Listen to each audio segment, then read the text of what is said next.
வணக்கம். நான் சுதர்ஷன் மகேஷ். அயோத்தியில் ராமர் கோவில் கும்பாபிஷேகம் இன்னும் சில தினங்களில் நடைபெறவிருக்கிறது.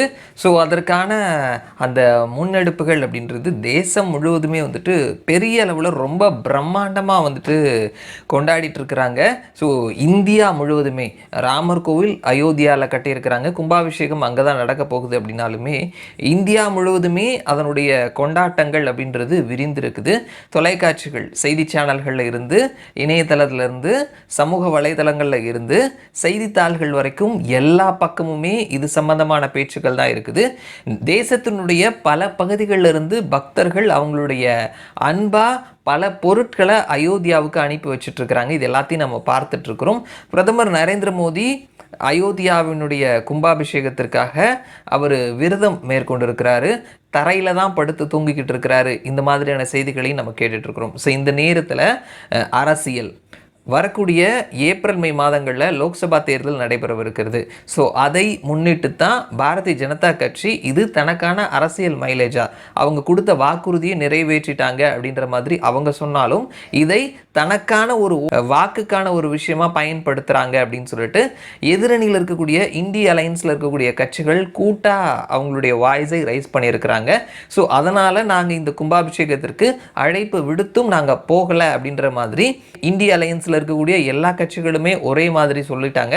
அரவிந்த் கெஜ்ரிவால் மட்டும் எனக்கு இன்னும் அழைப்பு வரல, வந்தது அப்படின்னா நான் போவேன், இன்கேஸ் அழைப்பு வரல அப்படின்னா கும்பாபிஷேகம் நடந்து முடிஞ்சதுக்கு அப்புறமா நான் ஒரு நாள் போவேன் அப்படின்ற மாதிரி அவர் கொஞ்சம் டிஃப்ரெண்ட்டான ஒரு ஸ்டாண்ட் எடுத்திருக்கிறாரு.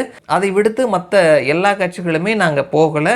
அதற்கான ரீசன் என்னென்னா பாரதிய ஜனதா கட்சி தங்களுக்கான அரசியல் மைலேஜாக அவங்க அதை யூஸ் பண்ணுறாங்க அப்படின்ற மாதிரி சொன்னாலும் சிறுபான்மையினரினுடைய வாக்கை இழக்க விரும்பாமல் தான் அவங்க அப்படி சொல்கிறாங்க அப்படின்ற பேச்சுக்களும் இருக்குது. ஸோ இந்த நேரத்தில் இந்த அயோத்தியா ஆலய கும்பாபிஷேகம் தேர்தலோட தொடர்புடையது தான் அப்படின்றத மறுக்கவே முடியாது.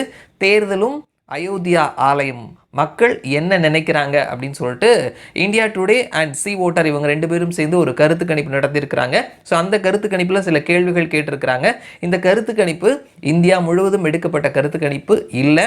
ஹிந்தி பேசக்கூடிய மாநிலங்கள், ஹிந்தி ஹார்ட்லேண்ட் இந்த பகுதியில் மட்டும்தான் எடுத்திருக்கிறாங்க. சில கேள்விகள் கேட்டு அதற்கான விடையும் அவங்க கொடுத்துருக்குறாங்க.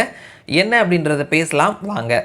முதலாவது கேள்வி, இந்த கும்பாபிஷேகம் வரக்கூடிய தேர்தலில் தாக்கத்தை ஏற்படுத்துமா அப்படின்ற ஒரு கேள்வி கேட்டிருக்கிறாங்க.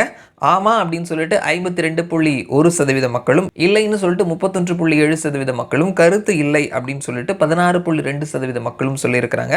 அண்ட் அடுத்தது, இந்த ஆலயத்திற்கு காங்கிரஸ் போவாங்களா, காங்கிரஸ் போக மாட்டேன் அப்படின்ற மாதிரி சொல்லியிருக்கிறாங்க. அந்த கும்பாபிஷேகத்திற்கு சொல்லிட்டாங்க, ஆனாலும் அதற்கப்புறம் அவங்க போவாங்களா இல்லையா அப்படின்ற ஒரு கேள்வியை கேட்டதற்கு ஆமாம் அப்படின்னு சொல்லிட்டு 63.8% மக்களும், இல்லைன்னு சொல்லிட்டு 23.9% மக்களும், கருத்து இல்லை தெரியாது அப்படின்னு சொல்லிட்டு 12.3% மக்களும் சொல்லியிருக்கிறாங்க.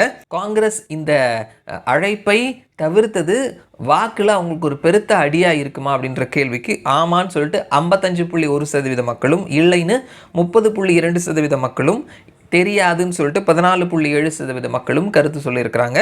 அண்ட் அடுத்தது, இந்தி அலையன்ஸில் இருக்கக்கூடிய மற்ற கட்சி தலைவர்கள் இந்த விழாவுக்கு போவாங்களா இல்லை காங்கிரஸை ஃபாலோ பண்ணுவாங்களா அப்படின்ற கேள்விக்கு ஆமாம் அப்படின்னு சொல்லிட்டு 35.3% மக்களும், இல்லைன்னு 30.6% மக்களும், தெரியாதுன்னு சொல்லிட்டு 34.2% மக்களும் கருத்து சொல்லியிருக்கிறாங்க.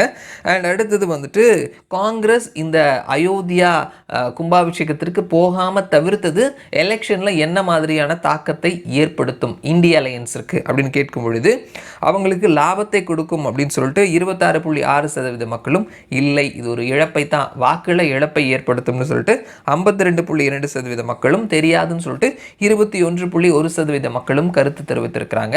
அண்ட் அடுத்ததாக பிஜேபிக்கு விழுந்திருக்கக்கூடிய வாக்குகள் கடந்த தேர்தல்களில் பார்க்கும் பொழுது கோவிலுக்கு போகிறவங்க எந்த அளவுக்கு அவங்களுக்கு வாக்கு செலுத்தி இருக்கிறாங்க அப்படின்னு பார்க்கும் பொழுது 2009 தினமும் கோவிலுக்கு போகிறவங்க 28%, அடிக்கடி போகிறவங்க 24% மக்களும், எப்பயாவது போகிறவங்க 18% மக்களும், எப்பயுமே போக மாட்டேன்னு சொல்கிறவங்க 17%மும் இருந்திருக்கிறாங்க 2009. ஸோ இது 2019 பார்க்கும் பொழுது தினமும் போகிறவங்க 51%, ரெகுலராக போகிறவங்க 43%, ரொம்ப ரேராக போகிறவங்க 42%, எப்பயுமே போகாதவங்க 39% இருக்குது. ஸோ ஒவ்வொரு தேர்தல்லையுமே வந்துட்டு கோவிலுக்கு தினமும் போகிறவங்க, ரெகுலராக போகிறவங்க, எப்பயாவது போகிறவங்க, போகாதவங்கன்னு சொல்லிட்டு எல்லா தரப்பினரினுடைய வாக்கும் பாரதிய ஜனதா கட்சிக்கு ஹிந்தி ஹாட்லேண்டில் அதிகமாகவே விழுந்திருக்குது அப்படின்றத நம்ம பார்க்க முடியுது. அண்ட் அடுத்த கேள்வி, முதல் கேள்வி கோவிலுக்கு போகிறவங்க, இரண்டாவது கேள்வி ப்ரேயர் பண்ணுறவங்க. அந்த ப்ரேயர் பண்ணுறதுன்ற லிஸ்ட்டில் இந்துக்கள், இஸ்லாமியர்கள், கிறிஸ்தவர்கள் எல்லாருமே அடங்குவாங்க. ஸோ அவங்களுக்கும் இதே மாதிரி தினமும் ரெகுலராக ரேராக பண்ணுறதே கிடையாது அப்படின்ற மாதிரி 4 ஆப்ஷன்ஸ் கொடுத்துருக்குறாங்க. ஸோ அதுலேயும் நம்ம பார்த்தோம் அப்படின்னா 2009, 2014, 2019 3 வருடங்களை கம்பேர் பண்ணும் பொழுது பாரதிய ஜனதாவுக்கான வாக்கு அப்படின்றது ஒவ்வொரு தரப்புலையுமே வந்துட்டு அதிகரிச்சிருக்குது. தினமும் போகிறவங்கள பார்த்தோம்னா 2019 49% இருக்குது. ரெகுலராக போகிறவங்க 41%, ரொம்ப ரேராக போகிறவங்களும் 41%, ப்ரேயரே பண்ணாதவங்களும் 35% பாரதிய ஜனதா கட்சிக்கு வாக்களித்திருக்கிறாங்க அப்படின்றத பார்க்க முடியுது. அண்ட் அடுத்தது வந்துட்டு இந்த ஓட்டிங் மெத்தடை பொறுத்த மட்டும் ஒவ்வொரு தேர்தலையும் மதம் சம்பந்தப்பட்ட விஷயம் எந்த அளவுக்கு முக்கியத்துவம் கொடுக்குறாங்க. அதாவது வாக்காளராக இருக்கிறவங்க நான் மதம் சார்ந்து இந்த கட்சிக்கு ஓட்டு போடுறேன் அந்த மாதிரியான விஷயங்களை பார்க்கும் பொழுது நம்ம 2019 மட்டும் பார்க்கலாம். மற்ற விஷயங்களை நீங்கள் ஸ்க்ரீனில் பார்ப்பீங்க. 2019 மதம் அப்படின்றது ரொம்ப கம்மியான ஒரு விஷயம்தான் அப்படின்னு சொல்லிட்டு காங்கிரஸுக்கு 18% பேர் வாக்களித்திருக்கிறாங்க. அதே மாதிரி பாரதிய ஜனதா கட்சிக்கு 37% பேர் வாக்களித்திருக்கிறாங்க. லோ அப்படின்ற கேட்டகரியில் மதத்தை பார்க்கிறவங்க காங்கிரஸுக்கு 17% பேரும், பாரதிய ஜனதா கட்சிக்கு 45% பேரும் வாக்களித்திருக்கிறாங்க.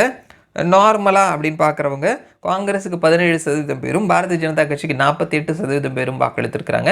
இல்லை நான் மதம் பார்த்து தான் ஓட்டு போடுவேன் அப்படின்னு ஹை லெவலில் இருக்கிறவங்க காங்கிரஸுக்கு 10% பேரும், பாரதிய ஜனதா கட்சிக்கு 53% பேரும் வாக்களித்திருக்கிறாங்க. ஸோ இதுலையுமே நம்ம பார்த்தோம் அப்படின்னா மதத்தை பெரிய அளவில் பார்க்காதவங்களும் சரி, மதத்தை ரொம்ப சீரியஸாக பார்க்குறவங்களும் சரி, பார்க்கும் பொழுது கம்பேரிங் டு காங்கிரஸ் பாரதிய ஜனதா கட்சிக்கான வாக்கு அப்படின்றது அதிகமாகவே இருக்குது அப்படின்றத நம்ம பார்க்க முடியுது.